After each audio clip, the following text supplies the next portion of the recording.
Greetings and salutations. I'm Barack Obama. I'm Adam. I'm Dan. We are in a band called Story of the Year. And you are watching Rock Hard live. Cool. Not too bad. Not too bad. Pretty close, right? Hey, this is David with Rock Hard Live. And I'm with an interview right now with Story of the Year, the famous band that's been around for a long time here, and very big fan base here in Sacramento. And want to say thank you guys again for having me a part of this. No problem. And today what we're going to do on Rock Hard Live is we are going to ask a few questions that I've gathered from fans around Facebook and social media sites and stuff. And again, so I'll start this. I wanted to say is first, my first question from a fan in Rancho is where do you guys draw the inspirations for your music?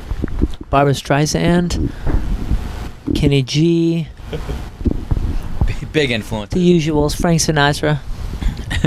You know.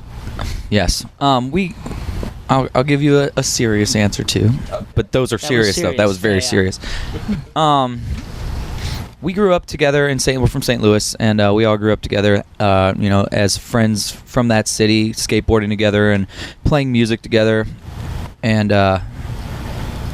we kind of were all over the place influence-wise, like metal, punk, just mainstream rock stuff, everything in between that you can imagine. So we all liked so much different stuff, and just kind of all of our influences came together over the years, and we've never been scared to try whatever. We have songs that are super heavy and songs that are piano driven and super mellow. So we're kind of all over the place. We don't really know what inspires us. We just kind of feel it out. We just make music randomly all the time, and which is cool because it keeps it fun for us all the time, because we take influences from everything and we try to make it our own.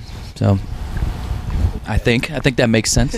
Yeah, it definitely does. But it's a particular. It's fans have said, ask them where they get it from, because it's kind of interesting. Coming from Until the Day I Die to the new album, which you guys have just came out with in 2013. So this year. Yeah, we just put out. It's our 10-year anniversary. Reimagining acoustic type CD of Page Avenue, and we put it out ourselves, and it's awesome. We did everything ourselves, recorded it with a friend of ours who was our tech on this tour in St. Louis, and it turned out great. And It's available on Earth. It is available on Earth and also on Melmac. But so the people in the in outer space can't get. Fuck those people, man. No. We're very exclusive to what planets we sell our items on. Well, good. No, but it's really great. We have it for sale out on the tour, the physical copies, and then of course it's everywhere online, iTunes, and all that stuff. But yeah, doing a little self-release and actually making money on a record for once in our career. It's great. That's awesome. And I was going to ask you about that too.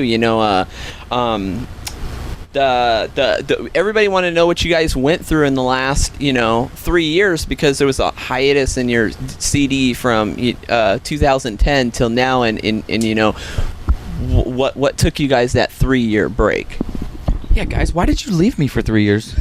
We we pretty much went nonstop for 7-8 years. We released 4 albums, toured, recorded essentially nonstop, and we kind of just took a little time to work on other projects. Phil and Ryan have Greek Fire. I was in a band called Drugs for a little while. Dan has a band called The Fuck Off and Dies. Really mature. Sounds like a punk rock influence. It is. Yes. It's great shit. We all just kind of took time to explore different artistic outlets and give ourselves time to get to a place where we could come back as Story of the Year, kind of with fresh ears, fresh minds, learn a little bit about ourselves as artists and as, business people in a way, because that is an essential part. And coming back and kind of starting from scratch to some degree helped us focus where we're going to go in the future. Yeah, you got to step out and just get away from things every once in a while, just to jump back in and refocus. And I think that was it. We just kind of we were so busy, like you said, for the first 8 years that we wanted to kind of take a break, just get excited again, and now it's really fun to be back doing it, and people still like us kind of, so that's fun. And the 10th anniversary was a great time to come back together. It's quite appropriate. Yeah, I mean, it's understandable because a lot of people they don't realize the hardships of being on the road and being on tours and stuff, and being in this music industry for 15 years and helping out bands and going on tours. It's very tiresome. So that's what fans wanted to know. What took Story of the Year, the 3 years that right.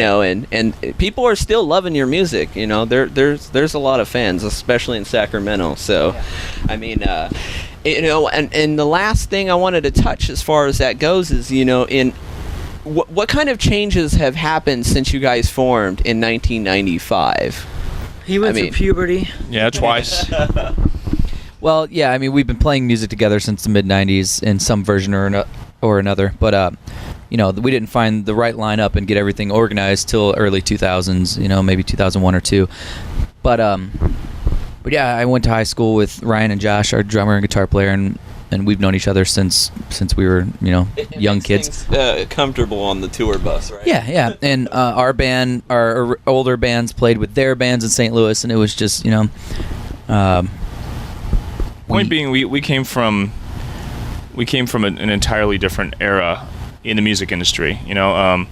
We signed a record deal, sort of like the tail end of the old model. We signed kind of a traditional record deal, with an advance and publishing deal, all those kind of things that don't really exist anymore. Ever since this massive paradigm shift went down with digital music, and we're in this sort of like old or Wild West kind of thing where everyone's trying to figure everything out and figure kind of establish what's going to be the new model and what the way is to break a band or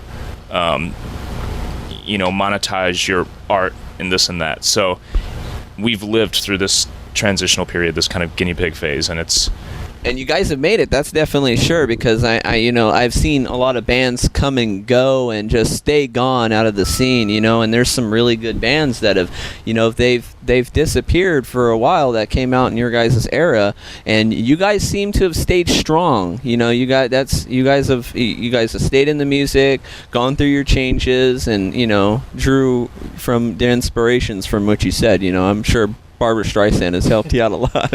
Barbara definitely kept us strong over the years, yes. Wabba. That's good. So, and what are you guys' future plans as of this, Oh, man, we don't really know right now. We're just, we wanted to do this 10-year anniversary thing first and just get back in the swing of things since we've been off for a little bit.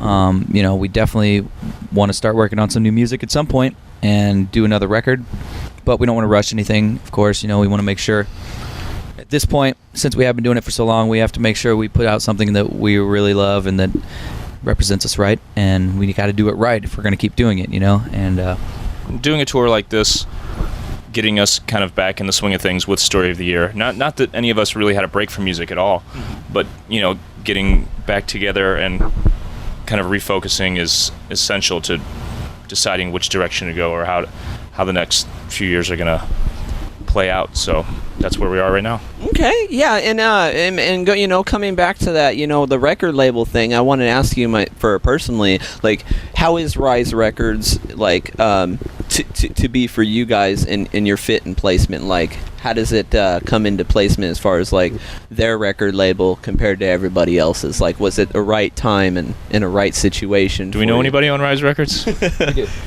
do. We know a lot.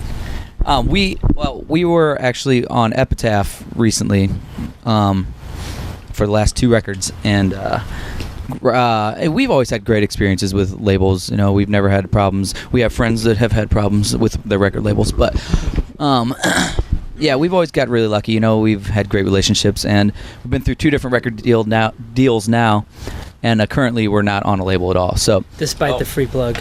Yeah. So we put out the 10 years and counting thing on our own, and we're just kind of doing it ourselves right now because, like he was touching on earlier with the music industry and everything else and technology, it's it's much more beneficial for us at this point to do it ourselves on something like that, on a like kind of a throwback re-release kind of deal. But yeah, I don't know what the future's going to hold as far as labels and stuff. You know, we got to figure all that out.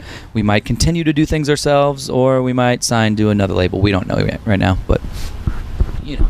Yeah, I mean, that's definitely good, though. I mean, you know, if you're going independent, that's the way to go. So that way you don't, you know, there's some labels, like you said, there's some bands out there that have been through some hardships on labels. So I definitely know where you're coming from. But we always got lucky. It was always like do our couple records and then just kind of nice split. And they're like, yeah, we don't want to do another record. We're like, okay. And then we move on. So yeah, it's been our deal. That's good. And you guys are doing it so far. So, I mean... Yeah, man. We're going to keep on keeping on as long as we can. As long as people keep listening, we'll keep trying. That's right. And I think everybody will. So if you guys keep on that solid path and don't give up. If we don't like them, we shoot them. There you go. If you don't like them, get rid of them. Who doesn't like our band, we beat them up. Okay. And how about the other bands on the tour? What if they say, well, we don't fit your style? They're all scared of us.